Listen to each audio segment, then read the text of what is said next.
Hello students, myself Pankaj Sharma from Praxis Vidyapeeth Rudholi Basti. Students, this video is related to subject English of class 6. This is your lesson 8th and we have already understand the concept of this lesson, a game of chance. Now we will do the question answer of this lesson.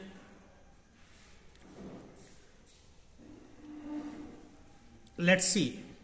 I will speak the each and every answer clearly and you will listen it and write it on your notebook by pausing the video. Video को pause करके आप इसे अपने notebook में लिखेंगे. Okay, let's start. First question क्या कह रहा है? Complete the following sentence from memory choosing a phrase. अपनी याददाश्त के आधार पे नीचे कुछ फ्रेज दिए गए हैं. आप सही फ्रेज का चुनाव करके जो गैप है, जो ब्लैंक स्पेस है, उसमें आप फिलअप कीजिए और सेंटेंस को कंप्लीट कीजिए. तो फर्स्ट है पहले blank place. Was held at the time of the Eid festival. Eid festival के समय पे हेल्ड किया जाता था. हेल्ड माने आयोजित किया जाना. क्या है? A big show. आपका जो ऑप्शन है, ए बिग फेयर, एक बड़ा सा मेला. ए बिग कंपटीशन, एक बड़ा कंपटीशन. तो इसमें शो नहीं होगा, कंपटीशन नहीं होगा. सेकेंड वाला फ्रेज आपका बिग फेयर, ये राइट आंसर है. इसे आप फिलअप करोगे तो a big fair was held at the time of Eid festival, और फिलअप करके इसके नीचे आप अंडरलाइन कर लेना, या आप अगर ब्लू पेन से लिख रहे हो तो ब्लैक पेन से लिख लेंगे. ठीक है, ओके. सेकेंड देखते हैं. Tradesman came to the village with all kind of goods. Tradesman गांव में आते थे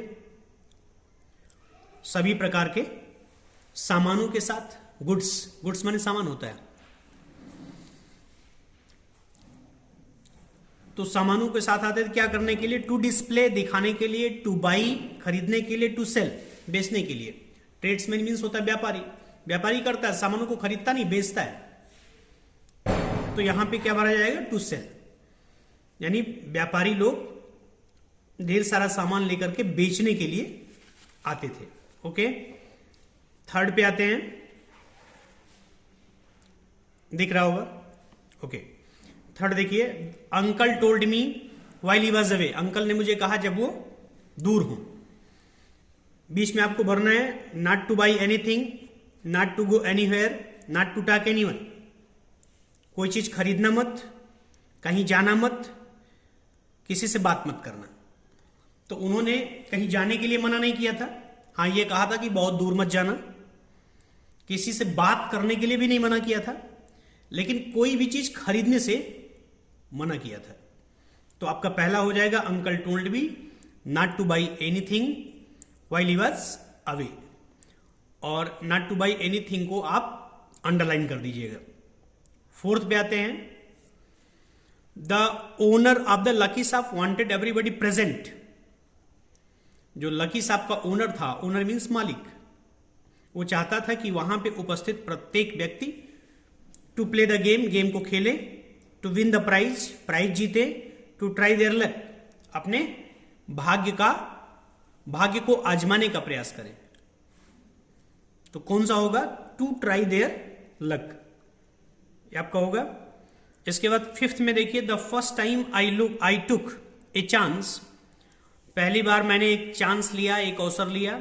आई गॉट, तो मैंने क्या पाया? जब रशीद खेलने गया तो पहली बार में उसे क्या मिला था? ए बॉटल ऑफ इंक, इंक का बॉटल. टू पेंसिल्स, दो पेंसिल मिले थे. टू ट्राइफल, जो बहुत तुच्छ चीजें, मूल्यहीन चीजें. ट्राइफल मीन्स बहुत छोटी, जिसका कोई मतलब ना हो. तो यहां पे आपका आंसर क्या होगा? Two pencils. इसके बाद 6 पे आइए. Uncle told me that the shopkeeper had made. Uncle ने मुझे बताया कि शॉपकीपर ने मुझे बनाया. क्या बनाया? A fool of me, a good profit, friend with many people. तो यहां पे फूल ऑफ मी, तो ये आपका फिल इन द ब्लैंक्स हो गया। अब आते हैं बी पार्ट पे, जिसका आंसर देना है। मैं एक एक प्रश्न का मतलब आपको समझाते हुए चलूंगा और इसको आप वीडियो पॉज करके अपने नोटबुक में लिखते जाएंगे, ठीक है। देखते हैं question number first. Question number first है, why do you think Rashid's uncle asked him not to buy anything in his absence. आप ऐसा क्यों सोचते हो कि रशीद के अंकल ने उससे कोई भी चीज खरीदने से क्यों मना किया था अपनी अनुपस्थिति में? ये इसका हिंदी मीनिंग है। यानी अपनी अनुपस्थिति में रशीद को कोई भी चीज खरीदने से क्यों मना किया गया था उसके अंकल के द्वारा? तो इसका आंसर होगा, आप लिखेंगे I think that Rashid's uncle thought that Rashid was so much young that anybody cheat him, so he asked him not to buy anything in his absence। इसीलिए उन्होंने उसे कहा कि उनके अनुपस्थिति में कोई भी चीज नहीं खरीदना। अब आते हैं क्वेश्चन नंबर 2 पे। Why was the सांप called लकी सांप? सांप को लकी सांप क्यों कहा गया था? तो आप लिखेंगे, जहां वाई लगा रहे इसका मतलब वो रीजन पूछ रहा है, तो इसका मतलब हुआ, आप यहां से लिखेंगे, इसी क्वेश्चन से आंसर शुरू करेंगे। द सांप वॉज कॉल्ड लकी सांप because everyone tried their luck on that सांप throw a disc. Throw a disc नहीं बेटा, थ्रो द डिस्क से प्लूरल नंबर में जाएगा। इसके बाद क्वेश्चन नंबर 3 देखिए। And old man won a clock, एक बूढ़े आदमी ने एक घड़ी जीती। Sold it back to the shopkeeper, उसने शॉपकीपर को वापस भेज दिया। How much money did he make, वो कितना धन कमाया? तो यहां मैं आपको बता दूं कि पैसेज नंबर 5 में इसका आंसर है। फिर भी मैं समझा रहा हूं कि एक बार अपने लक को ट्राई करने के लिए शॉपकीपर 50 पैसा लेता था, तो 50 पैसा तो आपको शुल्क के रूप में देना पड़ता था, और जो सामान आप जीतते थे उतने मूल्य का उतना पैसा आपको शॉपकीपर वापस कर देता था अगर आप चाहो तो क्लॉक कितने रुपए का था? आप लिख सकते हो, the clock was the worth of 15 rupees. So the old man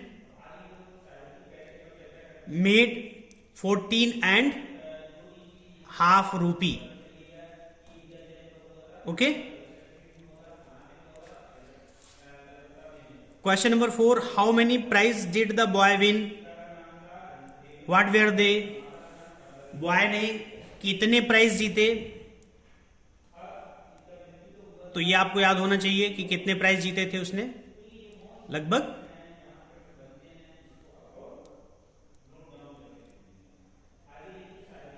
4 prize उसने जीते थे, 4। तो आप लिख दीजिए कि the boy won 4 prize. What were they? फिर लिखेंगे दे वेयर, यहां देखिए आपके पैसेज में है। दे वेयर फर्स्ट, देखिए they were comb, fountain pen worth of 3 rupees, 2 हो गए। A wrist watch worth of 25 rupees and a table lamp worth of 10 rupees. Okay, तो ये आप लिख लेंगे. इसके बाद क्वेश्चन नंबर 5. वाई वॉज रसीद अपसेट. रसीद अपसेट क्यों था? बहुत इंपॉर्टेंट क्वेश्चन है. रसीद अपसेट क्यों था? डिस्टर्ब क्यों था? दुखी क्यों था? तो इसका मतलब क्या हुआ? रसीद इसलिए दुखी था कि उसके सारे पैसे खर्च भी हो गए और कोई अच्छा प्राइज भी वो नहीं जीत पाया, और वो सोच रहा था कि मेरा लक मेरा साथ नहीं दे रहा है. तो लिख दीजिए कि रसीद was upset because he could not win any good prize and he thought that his luck was not support him. Okay, question number 6. In what way did the shopkeeper make a fool of Rasid? किस तरीके से shopkeeper ने रसीद को मूर्ख बनाया? तो आप लिखिए the shopkeeper firstly made win to the other people who was in his group. जो उसके ग्रुप के लोग थे उन्हें ही पहले जिताया. And in this way Rashid tempt to play the game of fate and lost his all money. Okay, तो ये आपका क्वेश्चन आंसर हो गया. स्टूडेंट्स, इसे आप वीडियोस पास करके अपने नोटबुक में जरूर इसको नोट कर लीजिएगा. जब भी आपको बुलाया जाएगा चेकिंग के लिए तो लिख करके आप लाएंगे. थैंक्स.